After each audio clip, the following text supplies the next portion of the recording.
இதுக்கு முன்னாடி ஒரு வீடியோ போட்டிருந்தேன்.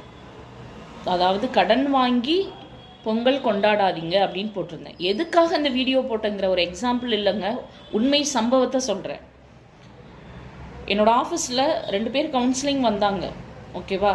ஸோ கவுன்சிலிங் கொடுக்குறதுக்கு முன்னாடி சில ப்ரொசீஜர்ஸ் நிறைய இருக்குது. ஃபார்ம்லாம் சைன் வாங்கிட்டு அவங்களுடைய ஆதார் ஜெராக்ஸ் எல்லாம் வாங்குவோம். அப்போ அவர் ஜெராக்ஸ் எடுக்க கீழே போயிருந்தார். அப்போ கூட வந்தவர் என்னன்னா, ஒருத்தட்ட ஃபோன் பண்ணி, மச்சான் ப்ளீஸ்ரா உனக்கு கெஞ்சி கேட்குறேன்டா, ஒரு 10,000 அமௌண்ட் போட்டுடுறா, எனக்கு இன்றைக்கே என் ஒய்ஃப் வந்து ட்ரெஸ் எடுக்கணும்னு சொல்லி டார்ச்சர் பண்ணிகிட்ருக்கா. ஸோ ப்ளீஸ்ரா மச்சான் டே போட்டுடுறா, இல்லைனா என் கையில் ஒரு ரிங் போட்டிருக்கேன்டா, அந்த ரிங்கையாவது தர்றேன், ஏதாவது கடலை அடகு வச்சுட்டு எனக்கு கொஞ்சம் அமௌண்ட் பெரட்டி கொடுறான்னு வந்ததுலேருந்து அவர் ஃபோன் பேசிகிட்டே இருக்கார். நான் அதை நிறைய அப்சர்வ் பண்ணிகிட்டே இருந்தேன். அப்படியே டென்ஷன் ஆகுறாரு. அவங்க ஒய்ஃப் ஃபோன் பண்ணி எல்லாரும் எடுத்துட்டாங்க, நான் பக்கத்துல எல்லாம் எடுத்துட்டாங்க, என் ஃப்ரெண்ட்ஸ் எல்லாம் எடுத்துட்டாங்களா, நீங்கள் என்ன தான் பண்ணுறீங்க அப்படின்னு கேட்டுக்கிட்டே இருக்காங்க. அவர் ஃபோனை வச்சுட்டு அப்படியே தலையில் கை வச்சுட்டு உட்காந்துருக்காரு. நிறைய ஆண்கள் இது போல் இருக்கீங்க. வெளியில் சொல்ல முடியாத தான் குடும்பத்துக்காக எல்லாத்தையும் தாங்கிட்டு இருக்க ஆண்களும் இருக்கீங்க.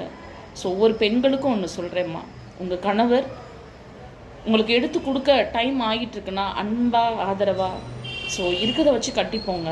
இல்லை உங்களால் முடிஞ்சதை எடுத்து கொடுங்க, ஆடம்பரமானது வேணாம். நீங்களும் நானும் நம்ம குழந்தையும் சேர்ந்து சந்தோஷமாக கொண்டாடுற பொங்கலே போதும், கடன் வாங்கி நம்ம பொங்கல் கொண்டாடணும் அவசியம் இல்லை அப்படிங்கிறத உணர்வுபூர்வமாக உங்கள் வீட்டுக்காரோட பகிர்ந்துக்கங்க. நிறைய ஆண்கள் ஏண்டா இந்த விழாக்கள்லாம் வருதுன்னு குமுறலோடு இருக்கிற காலகட்டமாக இன்றைக்கி அமைஞ்சிட்ருக்கு. புரியுதா? ஸோ கடன் வாங்கி தயவு செஞ்சு பொங்கல் கொண்டாட வேண்டாம். சந்தோஷமாக எல்லோரும் சேர்ந்து கொண்டாடக்கூடிய ஒரு ஒற்றுமையான பொங்கலாக இருக்கும்னு அமையணும்னு நான் சந்தோஷப்படுறேன். ஓகேவா? நான் நினைக்கிறேன். ஸோ தேங்க்யூங்க. Love you all.